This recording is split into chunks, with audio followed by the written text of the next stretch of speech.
अपने मन में दूसरों के लिए बुरे भाव या बुरे विचार रखना ही हमारे अपने विनाश का कारण है।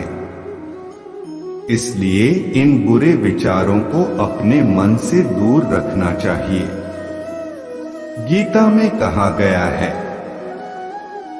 कि क्रोध से भ्रम पैदा होता है, जो बुद्धि को विचलित करता है। भ्रमित व्यक्ति अपने मार्ग से भटक जाता है, तब सारे तर्क नष्ट हो जाते हैं, जिससे मनुष्य का पतन हो जाता है। इसलिए हमें अपने क्रोध पर नियंत्रण रखना चाहिए। भगवान श्री कृष्ण कहते हैं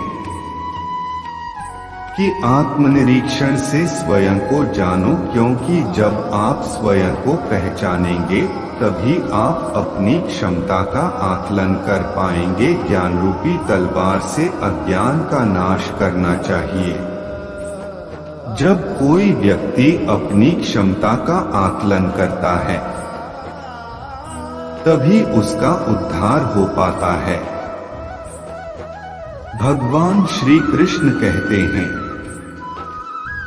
कि मृत्यु एक अपरिवर्तनीय सत्य है, लेकिन केवल यह शरीर नश्वर है। आत्मा अजर अमर है।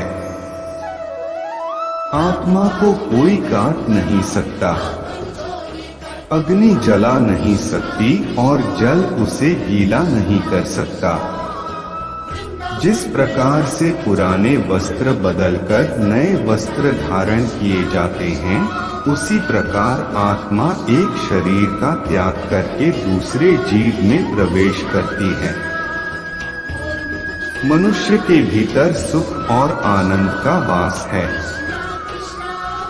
लेकिन मनुष्य उसे स्त्री में, घर में और बाहरी सुखों में ढूंढ रहा है। मनुष्य इंद्रियों के अधीन है, इसलिए जीवन में विकार और परेशानियां आती हैं।